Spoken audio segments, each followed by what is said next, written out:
রাজনীতিতে সবচেয়ে বড় বাস্তবতা একটাই, যেখানে ভবিষ্যৎ নেই সেখানে কর্মী থাকে না, আর যেখানে জয়ের সম্ভাবনা তৈরি হয় সেখানেই মানুষ ভিড় জমায়। রাজনীতির বাতাস কোন দিকে বইছে সেটা বোঝার জন্য আলাদা করে আবহাওয়া অফিসে যেতে হয় না, শুধু তাকালেই যথেষ্ট তৃণমূলের নেতারা কোন দিকে হাঁটছে সেটাই আসল ইঙ্গিত। আজ 19 জানুয়ারি সোমবার। দেশের বিভিন্ন প্রান্ত থেকে যে খবরগুলো আসছে সেগুলো স্পষ্ট করে দিচ্ছে চরমোনাই পীরের দল ইসলামী আন্দোলন বাংলাদেশের জন্য সময়টা মোটেও স্বস্তির নয়, বরং অনেকের ভাষায় এটি একটি অশনি সংকেত। অন্যদিকে জামায়াতে ইসলামের জন্য এটি একের পর এক বড় সুসংবাদ। চলুন একে একে ঘটনাগুলো দেখি। প্রথম খবর, গাজীপুর 5 আসনের পুবাইল থানার সেক্রেটারি মোহাম্মদ লাল মিয়া, তিনি ইসলামী আন্দোলন ছেড়ে জামায়াতে ইসলামীতে যোগ দিয়েছেন। দ্বিতীয় খবর, নেত্রকোনার আটপাড়া উপজেলার যুব আন্দোলনের সভাপতি মাওলানা আবু সাইদ, তিনি ইসলামী আন্দোলন থেকে পদত্যাগ করে জামায়াতের পতাকা তলে এসে দাঁড়িয়েছেন।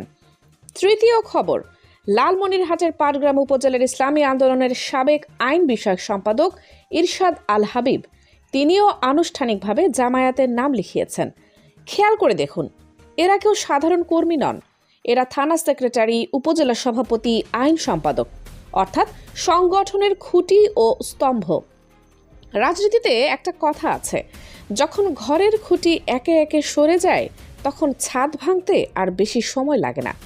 আজকের এই মেগা রিপোর্টে আমরা খুঁজে দেখব কেন চরমোনাইয়ের দুর্গ এভাবে তাসের ঘরের মতো ভেঙে পড়ছে, আর কেন রেজাউল করিম আবরারের মতো জনপ্রিয় বক্তার জামায়াতে যোগদানের গুঞ্জন রাজনীতির মাঠে ঝড় তুলতে পারে। চলুন ঘটনার গভীরে যাই।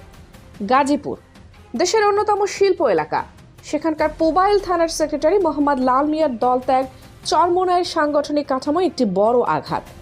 নেত্রকোনার আটপাড়ায় যুব আন্দোলনের সভাপতি আবু সাইদের যোগদান প্রমাণ করে দিচ্ছে চরমোনাইয়ের যুবশক্তি এখন আর নিজের দলের ওপর ভরসা পাচ্ছে না।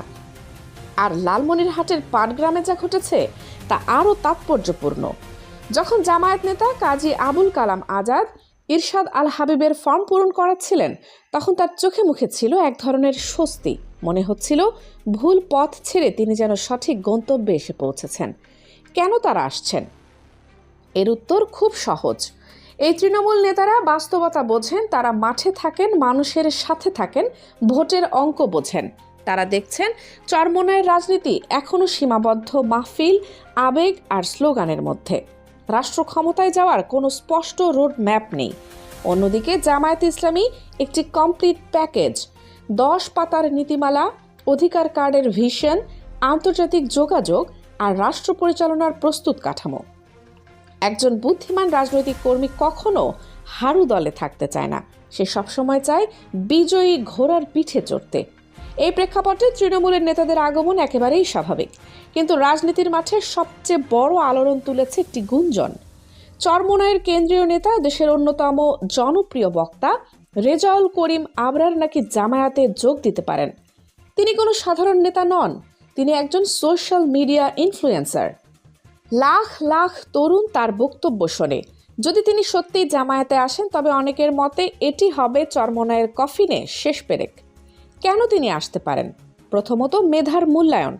জামায়াতে মুফতি ওসামার মতো স্কলাররা সম্মান পাচ্ছেন, মূল্যায়িত হচ্ছেন। দ্বিতীয়ত, রাষ্ট্রচিন্তা। আবেগ দিয়ে ইসলাম কায়েম হয় না, দরকার রাষ্ট্র ক্ষমতা, আর সেই সক্ষমতা জামায়াত দেখাতে পেরেছে। তৃতীয়ত, ডমিনো ইফেক্ট। রেজাউল করিম আবরার যোগ দিলে কওমি অঙ্গনের হাজার হাজার তরুণ তাকে অনুসরণ করে জামায়াতে আসতে পারে। এটা হবে জামায়াতের জন্য একটি মাস্টার স্ট্রোক, একটি রাজনৈতিক জ্যাকপট। বাস্তবতা হলো, বাংলাদেশের মানুষ এখন আবেগ নয়, অঙ্ক কষে ভোট দেয়। বছরের পর বছর আসন শূন্য, জামানত বাজেয়াপ্ত, ভীষণের অভাব, এসব দেখে মানুষের মোহ ভঙ্গ হয়েছে। মানুষ এখন প্রশ্ন করছে, আমার ভোটটাকে আমি নষ্ট করব? চরমোনাইকে ভোট দিলে ইসলামী ভোট ভাগ হবে, বেনিফিট পাবে অন্য কেউ। অন্যদিকে জামায়াত 276 আসনে প্রার্থী, আন্তর্জাতিক মিটিং, পরিষ্কার পলিসি। ফলে মানুষ সিদ্ধান্ত নিচ্ছে ইসলামী শাসন চাইলে বড় শক্তির সাথেই থাকতে হবে। এখন প্রশ্ন, এই দল ত্যাগের প্রভাব কি হবে? প্রথমত, সাংগঠনিক ধস। নির্বাচনের মাত্র 20 দিন আগে এভাবে নেতা গেলে মাঠ ভেঙে পড়বে। দ্বিতীয়ত, ভোট ট্রান্সফার। লাল মিয়া আবু সাইদের সাথে শত শত হাজার হাজার কর্মীও জামায়াতে শিফট হচ্ছেন। তৃতীয়ত, ব্যান্ড ওয়াগন ইফেক্ট। নেতারা যখন যাচ্ছে সাধারণ মানুষও যাবে।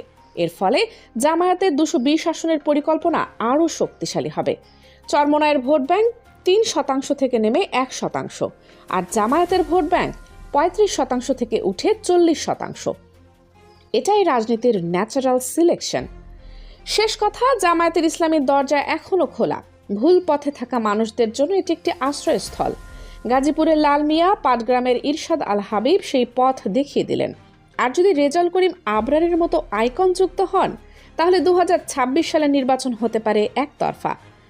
চরমোনাইয়ের প্রতি শেষ আহ্বান, জেদ নয়, বাস্তবতা বুঝুন। দেশের স্বার্থে, ইসলামের স্বার্থে মূল ধারায় ফিরে আসুন।